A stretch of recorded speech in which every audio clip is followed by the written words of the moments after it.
Rich and powerful Russians keep mysteriously falling from windows.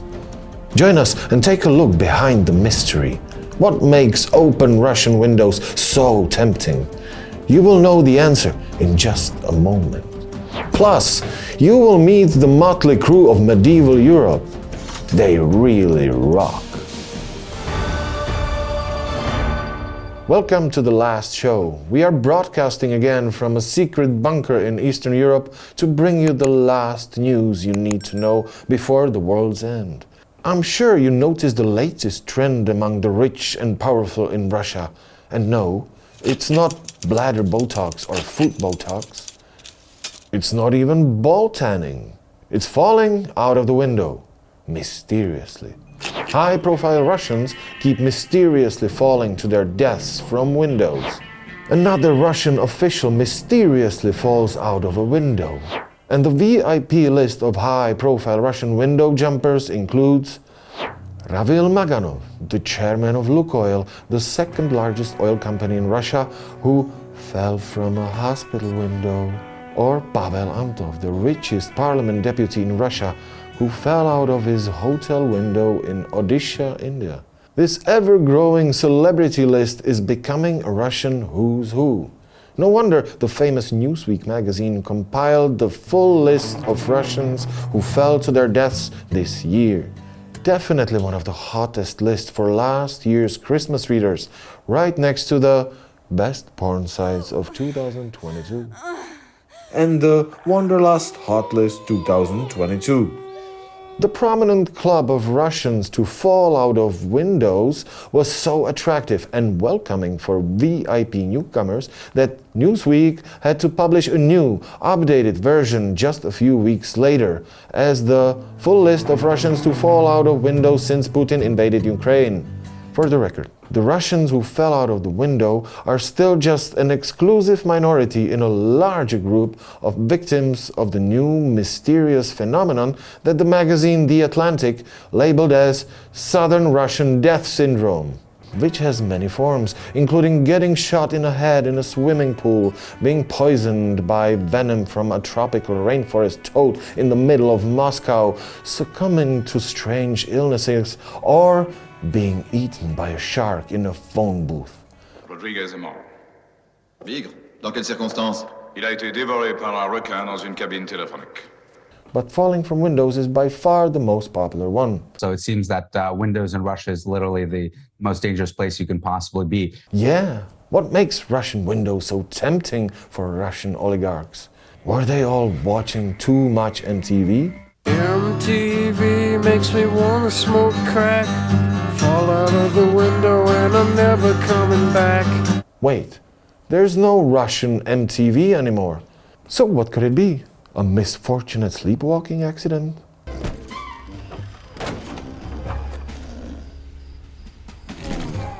Or maybe a fire broke out in the oligarchs' offices and they tried to save themselves on the ledge?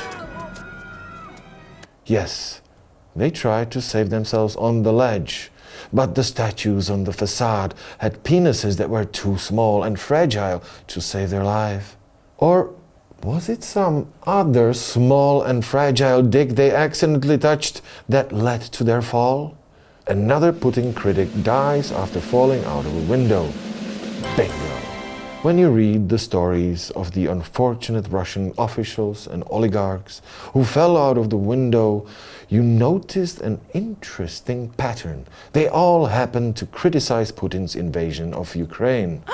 Or they made some irresponsible comments on Putin's policy, comments that were based on reality. Reality is notorious for its Russophobic bias. In other words, the Russian oligarchs fell from windows because they were using facts without a prescription. So if you are in Russia, ask your doctor whether facts are good for you. Speaking of doctors, do you know the story of the 3 Russian doctors that fell from hospital windows, raising questions amid the coronavirus pandemic?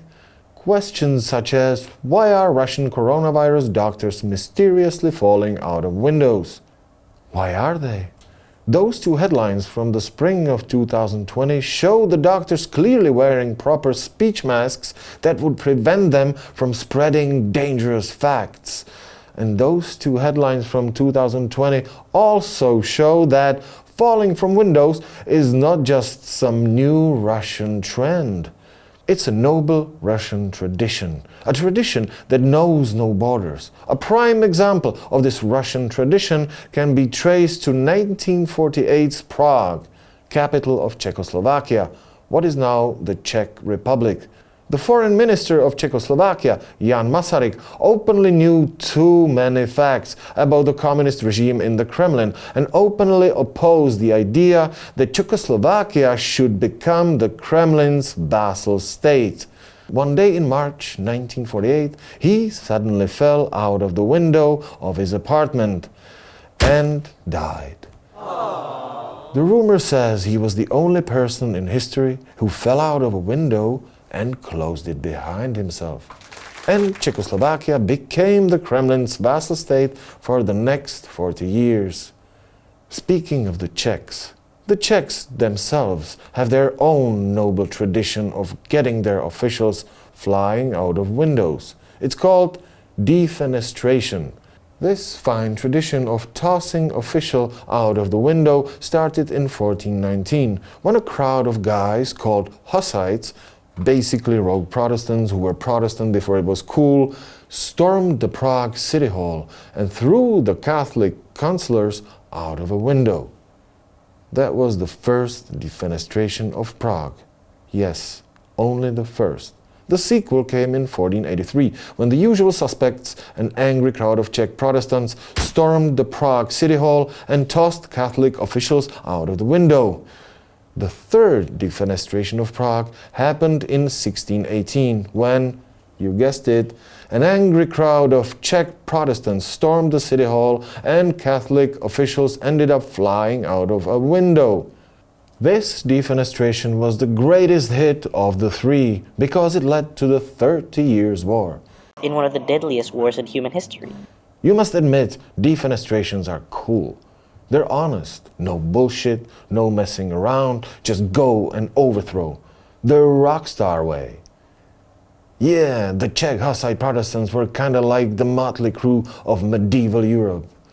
Defenestration is the perfect solution for a crowd of illiterate religious fanatics who want to overthrow their leaders and who don't believe in democratic elections. It's the perfect solution for medieval Europe and modern America. No, I'm joking. Or am I? And before you Americans decide, you can spend some quality time with our handy guide to Russian Nazis. And if you still hesitate to subscribe to our channel, you don't have to check your horoscope. This is the right time. Bye-bye and see you soon.